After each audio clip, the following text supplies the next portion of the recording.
അവധി ദിവസങ്ങൾ കുടുംബത്തോടൊപ്പം ആഘോഷിക്കാൻ ഒരു സ്വപ്ന ഇടം തേടുകയാണോ?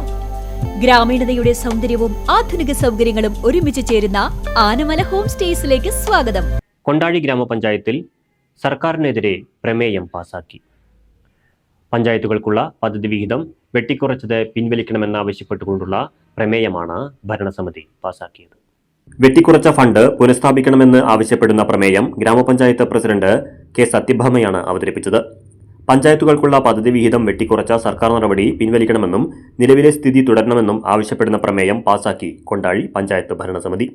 കേരളത്തിലെ പഞ്ചായത്തുകൾക്കുള്ള വാർഷിക പദ്ധതി വിഹിതം വെട്ടിക്കുറയ്ക്കുന്നതിനുള്ള സർക്കാർ തീരുമാനം മൂലം തദ്ദേശ സ്ഥാപനങ്ങളുടെ വികസന പ്രവർത്തനങ്ങളും ക്ഷേമ പദ്ധതികളും കടുത്ത പ്രതിസന്ധി നേരിടുന്ന സാഹചര്യമാണ് ഉടലെടുത്തിരിക്കുന്നത്. കൊണ്ടാഴി പഞ്ചായത്തിൽ മാത്രം മുൻവർഷങ്ങളെ അപേക്ഷിച്ച് 86,05,000 രൂപയാണ് ഇത്തരത്തിൽ വിവിധ ഹെഡുകളിലായി കുറവ് വന്നിട്ടുള്ളത്. പഞ്ചായത്തുകളുടെ വികസന പ്രവർത്തനങ്ങളെയും ദൈനംദിന ഭരണത്തെയും പൂർണ്ണമായി തകരാറിലാക്കുന്ന പദ്ധതി വിഹിതം വെട്ടിക്കുറയ്ക്കൽ നടപടി പ്രതിഷേധാർഹമാണ്. ഗ്രാമങ്ങളിലെ സാധാരണക്കാരായ ജനങ്ങളുടെ ബുദ്ധിമുട്ടുകൾ കണക്കിലെടുത്ത് വെട്ടിക്കുറച്ച ഫണ്ട് അടിയന്തരമായി പുനഃസ്ഥാപിക്കണം. കൊണ്ടാഴി ഗ്രാമപഞ്ചായത്ത് പ്രസിഡന്റ് അവതരിപ്പിച്ച പ്രമേയം യോഗം ഐക്യകണ്ഠേന അംഗീകരിച്ചു. ഗ്രാമപഞ്ചായത്തിൽ ആകെയുള്ള 16 പഞ്ചായത്ത് അംഗങ്ങളിൽ 14 പേർ പ്രമേയത്തെ പിന്തുണച്ചു. CPM-ലെയും BJP-യിലെയും ഓരോ അംഗങ്ങൾ ഹാജരായിരുന്നില്ല. പ്രമേയം പാസാക്കിയതിനെക്കുറിച്ച് ഗ്രാമപഞ്ചായത്ത് പ്രസിഡന്റ് PK സത്യഭാമ, ഗ്രാമപഞ്ചായത്ത് അംഗം PR വിശ്വനാഥൻ എന്നിവർ വിശദീകരിച്ചു. കഴിഞ്ഞ സാമ്പത്തിക വർഷം 60 ലക്ഷം രൂപ ഇനത്തിൽ ലഭിച്ചതാണ്. 2025-26 വെച്ച് നോക്കുമ്പോൾ 89 ലക്ഷം രൂപ കുറവാണ്. ഇത് വെച്ചിട്ട് എങ്ങനെയാണ് കൊണ്ടാഴി പഞ്ചായത്തിന്റെ വികസനം നടത്തിക്കൊണ്ടുപോകുന്നത്? വികസന മുരടിപ്പിന് കാരണമാവുകയാണ്.